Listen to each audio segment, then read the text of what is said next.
जय महाकाल, जय महाकाली। माँ कालिका पुराण, माँ कालिका अवतरण वर्णन, भाग 4। कामदेव जी ने कहा कि हे ब्रह्मा जी, आपने किस लिए मुझे अत्यंत दारुण शाप दिया है? मैंने आपका कोई भी अपराध नहीं किया है।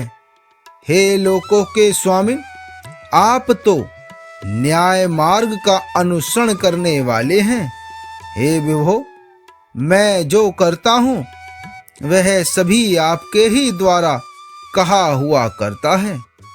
यहाँ पर मुझे शाप देना उचित नहीं है, क्योंकि मैंने अन्य कुछ नहीं किया। जो आपने मुझसे कहा वही मैंने यहाँ किया। आपने स्वयं ही मुझसे कहा था कि मैं तथा भगवान विष्णु और भगवान शंभु ये सभी तेरे सरों के गोचर हैं, अर्थात तेरे बाणों के लक्ष्य होंगे। यह जो कुछ भी आपने ही मुझसे कहा था, उसी आपके कथन की परीक्षा मैंने की थी, अर्थात मैंने यह जांच की थी कि आपका वचन कहाँ तक सत्य है। हे ब्रह्मा जी, इसमें मेरा कोई भी अपराध नहीं है। हे जगत के स्वामिन, निरपराध मुझको जो यह परम दारुण शाप दे दिया है, अब इस शाप का आप शमन कीजिए। श्री मार्कंडेय मुनि जी ने कहा, समस्त जगतों के पति ब्रह्मा जी ने उस कामदेव के इस वचन को सुनकर उस हुतात्मा कामदेव से पुनः दया से युक्त होकर यह प्रत्युत्तर दिया था। श्री ब्रह्मा जी ने कहा, यह संध्या तो मेरी बेटी है, क्योंकि इसके प्रकाश से ही तुमने मुझको अपने वाणों का लक्ष्य बना लिया था। इसी कारण से मैंने तुमको शाप दिया था। इस समय मैं अब मेरा क्रोध शांत हो गया है। हे मनोभव अर्थात कामदेव, अब मैं तुमसे कहता हूँ कि आपको जो मैंने दिया था वह किसी भी तरह से शमन हो जाएगा। तुम भगवान शंकर के तीसरे नेत्र की अग्नि से भस्मीभूत होकर भी फिर उनकी ही कृपा से पुनः अपने शरीर की प्राप्ति कर लोगे। जिस समय भगवान हर कामदेव अपनी पत्नी का परिग्रह करेंगे, उस समय में वे ही स्वयं तुम्हारे शरीर को प्राप्त करा देंगे। श्री मार्कंडेय मुनि जी ने कहा, लोकों के पितामह ब्रह्मा जी ने कामदेव से इतने ही वचन कहकर मानस पुत्र समस्त मुनिंद्रों को देखते हुए वे अंतर्ध्यान हो गए थे। सबके विधाता उन ब्रह्मा जी के अंतर्ध्यान हो जाने पर भगवान शंभु भी वायु के समान वेग से अपने अभिष्ट देश को चले गए थे। उन ब्रह्मा जी के अंतर्ध्यान हो जाने पर भगवान शंभु के भी अपने स्थान पर चले जाने के पश्चात प्रजापति दक्ष उनकी पत्नी को निर्देशित करते हुए कामदेव से बोले कि हे कामदेव, यह मेरे देह से समुत्पन्न हुई मेरे ही रूप और गुणों से समन्वित है। यह आपके ही सदृश्य गुणों से युक्त है। सो अब तुम इसको अपनी भार्या बनाने के लिए ग्रहण कर लो। यह महान तेज से युक्त, सर्वदा आपके ही साथ चरण चलने वाली और इच्छा अनुसार धर्म से वश में वर्तन करने वाली होंगी। महर्षि मार्कंडेय जी ने कहा कि दक्ष प्रजापति ने यह सब कहकर अपनी देह के पसीने से उत्पन्न हुई पुत्री को कामदेव के लिए उसके आगे करके दिया और उसका नाम रति यह कहकर ही प्रदान किया था। कामदेव भी उस परम सुंदरी रति नाम वाली वरांगना को देखकर उस रति में अत्यधिक अनुरक्त होकर अपने ही बाण के द्वारा विद्ध होकर मोह को प्राप्त हो गए। क्षण मात्र में होने वाली प्रभा के ही समान वह एकान्य गौरी और मृगी के समान लोचनों वाली तथा चंचल उपांगों से समन्वित मृगी की भांति उसके ही तुल्य परम शोभित हुई थी। उस रति की दोनों बाहों को देखकर कामदेव ने संशय किया था कि क्या विधाता ने मुझे उन्माद वाला बनाने के लिए यह कौदंड अर्थात धनुष निवेशित किया है। हे द्विसत्तमो, उस रति के कटाक्षों की शीघ्र गमन करने वाली गति को देखकर अर्थात शीघ्र ही हृदय को विद्ध कर देने वाली चाल को देखते हुए उसे अपने अस्त्रों की शीघ्रगामिता और सुंदरता पर श्रद्धा नहीं रह गई थी। तात्पर्य यह है कि उसके रति के कटाक्षों की गति के सामने अपने बाणों की गति कामदेव को तुच्छ प्रतीत होने लग गई थी। उस रति की स्वाभाविक रूप से सुगंधित धीर श्वासों की वायु का आघ्राण करके कामदेव ने मलय पर्वत की गंध को लाने वाली वायु में श्रद्धा का त्याग कर दिया था। कथन का अभिप्राय यह है कि मलय मारुत भी उसके श्वासानिल के सामने हेय प्रतीत हो रही थी। पूर्ण चंद्र के समान बाहों के चिन्ह से लक्षित उसके मुख को देखकर कामदेव ने उसके मुख और चंद्र में किसी प्रकार के भेद का निश्चय नहीं किया था। उस रति के दोनों स्तनों का जोड़ा सुनहरी कमल की कलिका के जोड़े के ही समान था। उन स्तनों के ऊपर जो कृष्ण वर्ण से युक्त चूचक थे, काली घुंडियां, वे ऐसी प्रतीत हो रही थी मानो कमल की कलिकाओं पर भ्रमर बैठे हुए रसपान कर रहे हों।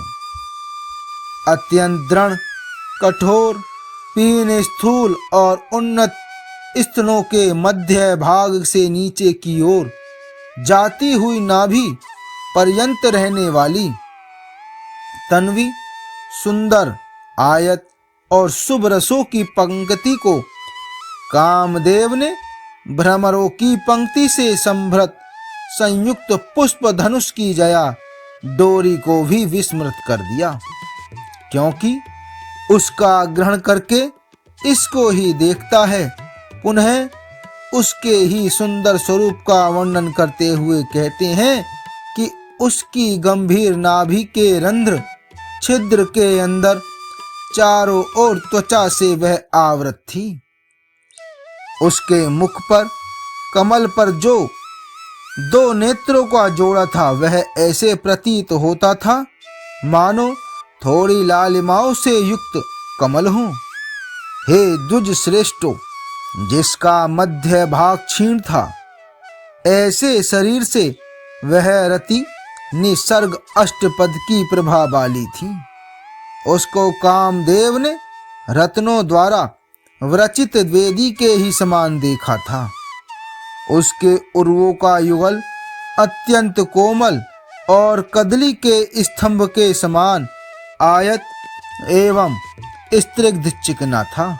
कामदेव ने उसको अपनी शक्ति के ही तुल्य मनोहर देखा था। थोड़ी रक्तिमा से युक्त पाशनी पादाग्र प्रांत भाग से संयुक्त दोनों पदों के जोड़े को कामदेव ने उसमें स्थित अनुराग से परिपूर्ण चित्र देखा था।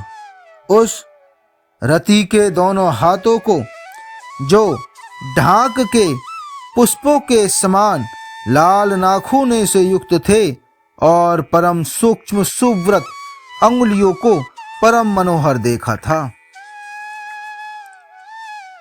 हे द्विज सत्तमो, यह देखकर कामदेव ने यह मान लिया था कि मेरे अस्त्रों से द्विगुणित हुए अस्त्रों के द्वारा क्या यह मुझको मोहित करने के लिए उद्यत हो रही है। उसकी दोनों बाहुओं का जोड़ा मृणाल के जोड़े के समान अधिक सुंदर था। वह अत्यंत कांति संयुक्त जल के प्रवाह के समान मृदु और स्निग्ध शोभित हो रहा था।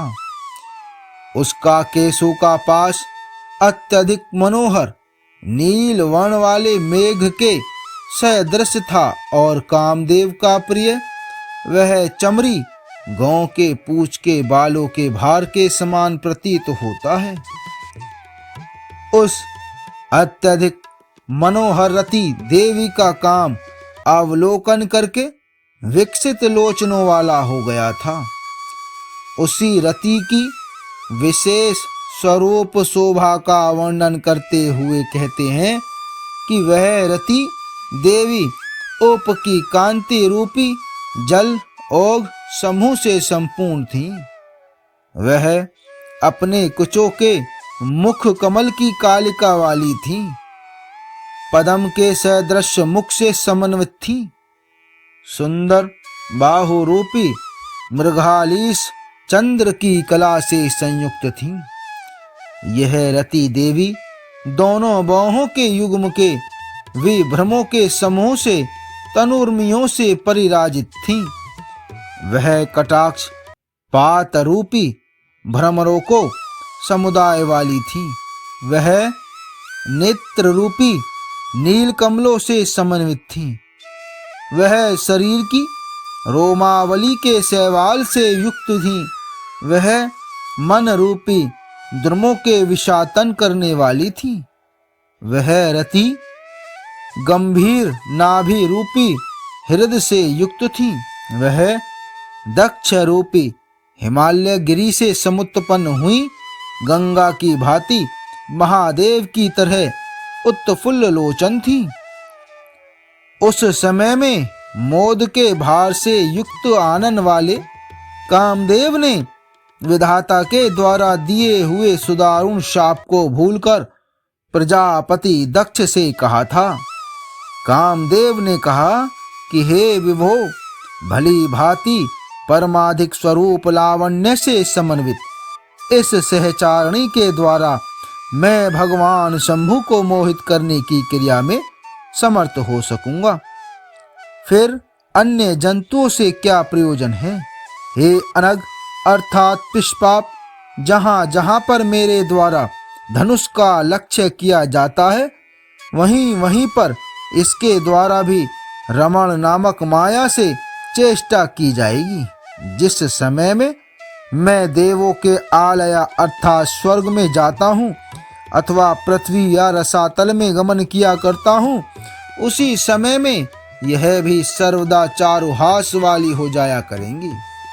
जिस प्रकार माता लक्ष्मी के साथ गमन करने वाली होती हैं और मेघों के साथ विद्युत रहा करती हैं, उसी भांति मेरी प्रजाध्यक्ष सहायनी होंगी।